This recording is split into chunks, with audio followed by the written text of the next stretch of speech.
राम की कहानी शुरू होती है उत्तर प्रदेश के एक छोटे से गांव में, जहां खेतों के बीच बसे घरों में बड़े सपने देखना एक अजीब सी बात मानी जाती थी। यहां हर घर की कहानी एक जैसी थी। सुबह खेतों में काम, शाम को चौपाल पर बैठना और रात को जल्दी सो जाना। राम के पिता एक किसान थे, जिनके हाथों में मिट्टी की खुशबू हमेशा बसी रहती थी। उनकी माँ घर का काम संभालती थीं और दिन भर चूल्हे के धुएं में अपना जीवन बिताती थीं। लेकिन राम अलग था। जब गांव के दूसरे बच्चे गुल्ली डंडा खेलने में व्यस्त रहते, तो वह अकेले बैठकर आसमान की तरफ देखता और सोचता कि कहीं न कहीं उसके लिए कुछ बड़ा इंतजार कर रहा है। बचपन से ही राम में कुछ अलग बात थी। जब दूसरे बच्चे कीचड़ में खेलते, तो वह टूटी हुई बुक्स के पेजेस उलटता रहता। जब गांव में बिजली आई, तो राम सबसे पहले उस बल्ब को घूर कर देखता रहा था, सोचता रहा था कि ये कैसे जलता है। स्कूल में राम हमेशा अव्वल आता था।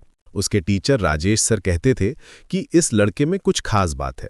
वे अक्सर राम को अलग से बुलाकर कहते, बेटा तुम्हारा दिमाग तेज है, आगे पढ़ना चाहिए। लेकिन जब राम ने अपने घरवालों से कहा कि वह आगे पढ़ना चाहता है, शहर जाके इंजीनियरिंग करना चाहता है, तो सबने उसे ऐसे देखा जैसे वो कोई पागलपन की बात कर रहा हो।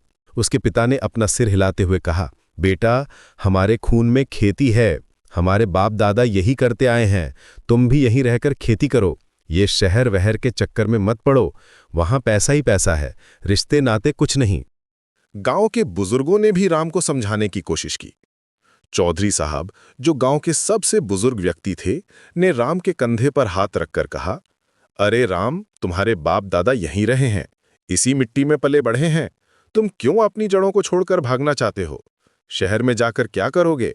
वहां तो लोग एक दूसरे को जानते तक नहीं, अपना पराया कुछ नहीं होता। लेकिन राम के दिल में एक आग जल रही थी। वो जानता था कि उसे कुछ और करना है, कुछ ऐसा जो उसके गांव के लोगों ने कभी सोचा भी नहीं था। रातों को राम अपनी छत पर बैठकर तारों को देखता और सपने देखता। ठंडी हवा उसके बालों से खेलती रहती और वो घंटों तक सोचता रहता। वो सोचता कि एक दिन वो एक बड़ा इंजीनियर बनेगा, अपने गांव के लिए कुछ करेगा, शायद पानी की समस्या का हल निकालेगा या फिर बिजली की व्यवस्था को बेहतर बनाएगा। लेकिन हर सुबह जब वो अपने सपनों के बारे में बात करता, तो लोग हंसते और कहते, राम पागल हो गया है, गांव का लड़का इंजीनियर बनेगा। अरे भाई, अपनी औकात देख। एक दिन राम ने हिम्मत जुटाई और अपनी मां से कहा, मां, मैं जानता हूं कि आप सब मुझसे प्यार करते हैं, लेकिन मेरे सपने भी तो कुछ मायने रखते हैं। मैं सिर्फ एक मौका चाहता हूं, एक बार मुझे ट्राई करने दीजिए। उसकी मां की आंखों में आंसू आ गए। वो राम के सिर पर हाथ फेरते हुए बोली, बेटा मैं तो चाहती हूं कि तू आगे बढ़े, लेकिन समाज क्या कहेगा, लोग क्या सोचेंगे? वो जानती थी कि उसका बेटा अलग है, लेकिन समाज का डर उसे भी सताता था। गांव के लोगों का व्यवहार दिन ब दिन और भी कड़ा होता गया। कोई कहता, राम को लगता है वो हमसे बड़ा है, अब गांव के लोग इसे छोटे लगते हैं। कोई कहता, ये शहरी बनने का नशा है, पढ़ लिख कर घमंड हो गया है। राम को लगता था जैसे वो अकेला है, जैसे पूरी दुनिया उसके खिलाफ है। कई रातें वो अपने कमरे में अकेले रोता रहा, सोचता रहा कि क्या वो सच में गलत है, क्या उसे अपने सपने छोड़ देने चाहिए। लेकिन राम ने हार नहीं मानी। उसके अंदर एक जिद थी, एक पैशन था जो उसे आगे बढ़ने के लिए प्रेरित करता रहता था।